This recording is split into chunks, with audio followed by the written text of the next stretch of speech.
আর যেতে হবে না দিল্লি, পোহাতে হবে না ভারতীয় ভিসা জটিলতার ভোগান্তি। ঢাকাতেই মিলবে ইউরোপীয় ভিসা। বহুদিন ধরে এমন সুসংবাদের অপেক্ষায় বাংলাদেশি অভিবাসন প্রত্যাশীরা। এবার কি তবে সেই অপেক্ষার প্রহর শেষ হবে? প্রধান উপদেষ্টা ডক্টর মোহাম্মদ ইউনূস বাংলাদেশিদের জন্য ইউরোপীয় ইউনিয়নের সদস্য রাষ্ট্রগুলোর ভিসা সেন্টার দিল্লি থেকে সরিয়ে ঢাকায় অথবা প্রতিবেশী অন্য কোনো দেশে স্থানান্তরের অনুরোধ জানিয়েছেন। ইউরোপীয় ইউনিয়নের ২১ রাষ্ট্রদূতের সঙ্গে সাক্ষাতের সময় তিনি এই অনুরোধ জানিয়েছেন। এছাড়া দিল্লি গিয়ে ভিসা সংগ্রহের ভোগান্তির কথাও তুলে ধরেন প্রধান উপদেষ্টা।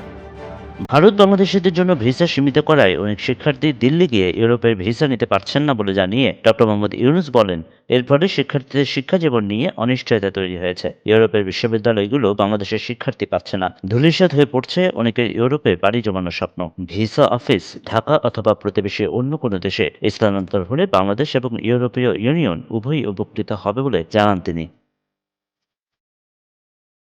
ঢাকার সুইডিশ দূতাবাস ইতিমধ্যে ফিনল্যান্ড ও বেলজিয়াম সহ সেনজেনভুক্ত আরও ৮টি দেশের ভিসা প্রসেসিং কার্যক্রম শুরুর ঘোষণা দিয়েছে। ফলে Belgium, Finland, Ireland, Latvia, Luxembourg, Netherlands, Poland ও স্লোভেনিয়ার ভিসা ঢাকা থেকেই সংগ্রহ করা যাবে। যদি বাংলাদেশিদের জন্য ইইউ ভিসা সেন্টার দিল্লি থেকে ঢাকায় স্থানান্তর করা হয়, তাহলে ইউরোপীয় ইউনিয়ন কিংবা সেনজেনভুক্ত সবগুলো দেশের ভিসার আবেদন বাংলাদেশ থেকেই করা যাবে। এতে একদিকে যেমন অর্থ ও শ্রম সাশ্রয় হবে, অন্যদিকে কমবে ভারত নির্ভরশীলতাও। আর যদি ঢাকা ছাড়া পার্শ্ববর্তী থাইল্যান্ড ও মালয়েশিয়ার মতো অন্য কোনো দেশে স্থানান্তর করা হয়, তাহলে সেটা কিছুটা ব্যয়বহুল হলেও দিল্লির দ্বারস্থ হতে হবে না বলে মনে করছেন বিশ্লেষকরা।